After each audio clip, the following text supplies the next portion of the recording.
Buckeye Watch looking ahead to Indiana next week. The Buckeyes will be back at home. Who are we going to be paying particular attention to, Bill Landis, when the Hoosiers come to Ohio Stadium? I'm paying attention to whoever's playing safety next to Jordan Fuller because we're through 5 games and that spot's still not figured out.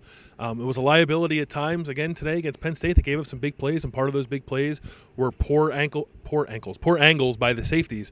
Isaiah Pryor got ejected for targeting. Jocelyn Wint came in. Still haven't seen Sean Wade at safety. I've heard nothing about Josh Proctor or Marcus Hooker, the freshman in the program this year.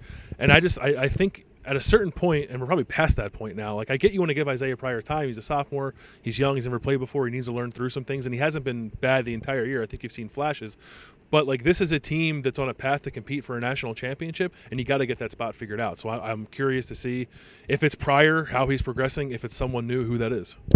This is a general, vague answer, but like the offensive line. I mean, it's such a different world when Dwayne Haskins has time and when he doesn't have time. We think teams are going to really start blitzing him now. Penn State blitzed a lot on Saturday.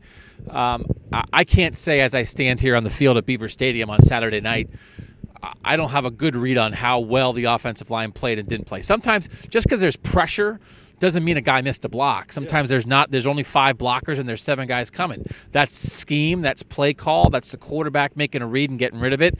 Just because there's pressure in the quarterback's face doesn't mean the offensive line screwed up. So I need to go back and watch that, but it's just the world.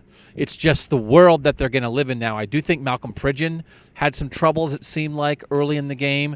And They tried to run the ball. They didn't really break anything in the run game. Like I thought the tailback run game was okay. We thought maybe if they're trying to, deal with Dwayne Haskins, maybe the run game will be there. That wasn't. They didn't have gigantic holes all night. So, I think that's an obvious one. But I think we thought for the first month the offensive line played pretty well. They're going to keep getting tested, and I'm curious to see how they respond. So again, Ohio State. I think it's at 4 o'clock next week.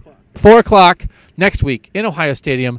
The Buckeyes will be 5-0, welcoming the Fighting Hoosiers of Indiana. See you there.